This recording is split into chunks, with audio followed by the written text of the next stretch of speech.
Il était une fois, dans le royaume de Morgata, une princesse qui s'appelait Elsa. Mais cette princesse, on la surnommait Elsa la vaniteuse. En effet, la jeune princesse était d'une grande beauté, si grande que dans les royaumes aux alentours, on célébrait ses grâces.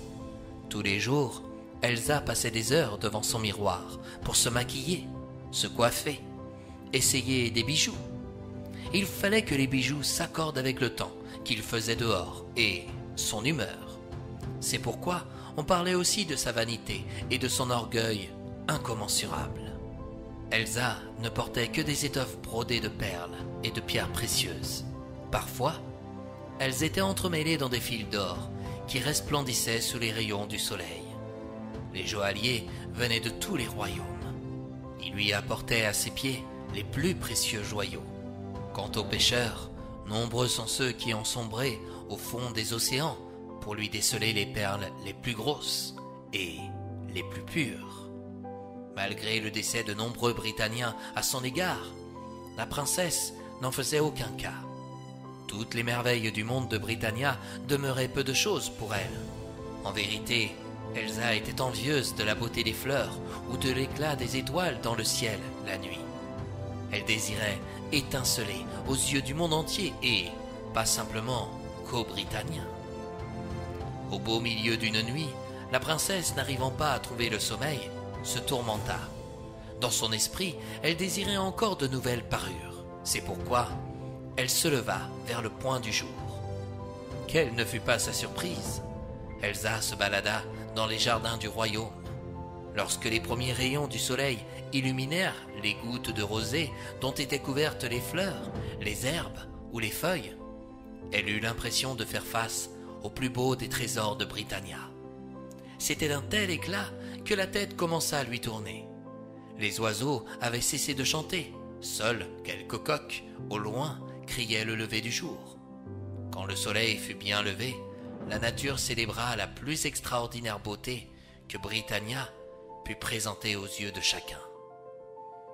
Par tous les saints-pères de Britannor, oh, que c'est beau! Songea la princesse. Quelques heures plus tard, Elsa se précipita dans les bras de son père, le roi de Morgata, pour lui déclarer « Père, on doit m'offrir un diadème de rosée. Si je ne l'ai pas dans les jours à venir, je sens que je vais en mourir. » Le roi ne savait pas résister aux caprices de sa fille. C'est alors qu'il fit venir dans son royaume tous les joailliers de Britannia. Il leur ordonna de fabriquer un diadème de rosée pour la princesse dès le lendemain, sous peine de mort. Les artisans quittèrent le palais avec désespoir. Comment pouvait-on fabriquer un diadème de rosée en 24 heures? C'était impossible. Et même si ça l'était, jamais ils n'auraient le temps de le construire. Tous décidèrent quand même de se séparer de leurs proches et d'essayer. Mais d'autres savaient qu'ils devaient se préparer à mourir.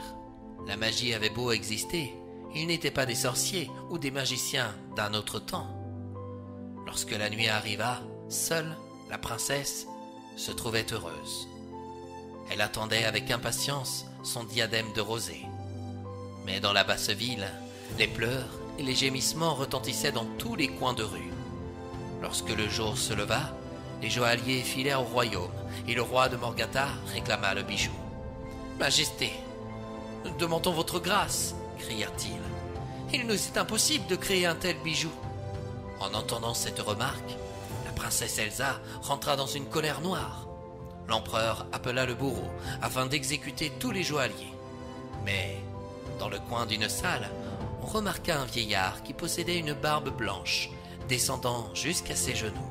D'une voix assez chevrotante, il s'avança vers le roi et déclara « Majesté, moi, je peux satisfaire les désirs de votre fille. Cependant, vu mon grand âge, il faudra qu'elle me recueille elle-même les gouttes de rosée les plus grosses et les plus brillantes. Lorsqu'elle les aura obtenues, je pourrai lui fabriquer son diadème. » Retrouvant goût à la vie, la princesse se précipita dans les jardins royaumes. Or, à chaque fois qu'elle essayait d'obtenir une goutte de rosée, elle disparaissait aussitôt dans sa main, comme la flamme d'une bougie que le vent a soufflée.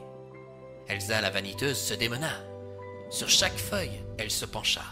Elle parcourut les jardins royaux dans tous les sens, mais elle n'arriva pas à atteindre son objectif. Soudain, le vieillard arriva à ses côtés, et pour l'angoisser davantage, il lui ordonna de se dépêcher afin qu'il puisse se mettre à fabriquer son futur bijou.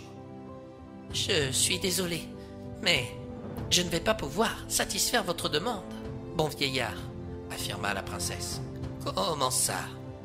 Dès que je porte ma main sur les gouttes de rosée, elles disparaissent.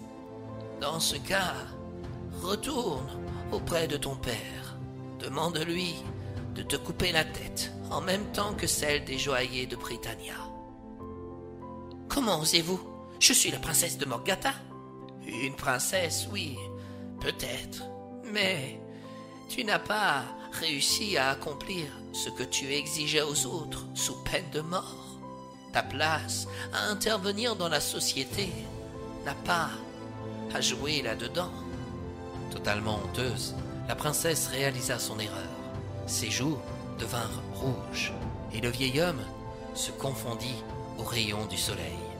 « Ce diadème de rosée ne m'apportera rien, de toute façon, si ce n'est que la mort. Je n'en veux plus. » Le vieillard se permit de caresser la chevelure brune de la princesse et planta son regard dans ses yeux bleus pour disparaître subitement. La princesse Elsa retourna auprès de son père et comprit qu'elle avait dû faire face à l'enchanteur Britanor en personne. Celui-ci lui avait montré à quel point sa vanité pouvait tout lui faire perdre. Et c'est ainsi, chers amis, que mon histoire se termine. La vanité d'Elsa s'était dissipée avec la rosée du matin, sous les yeux de l'enchanteur Britanor. Tous les joailliers eurent finalement la vie sauve. Le lendemain, quand la princesse se leva, elle décida de ne pas se maquiller et d'apparaître devant tout le monde sous ses traits naturels. Et beaucoup préféraient la voir sans artifice, à tel point qu'un jeune prince se promenant dans le royaume la remarqua et tomba sous son charme. Il ne lui fallut pas longtemps pour lui demander sa main. Quant à la princesse, il ne lui fallut pas longtemps pour retrouver goût au bonheur et surtout à l'amour.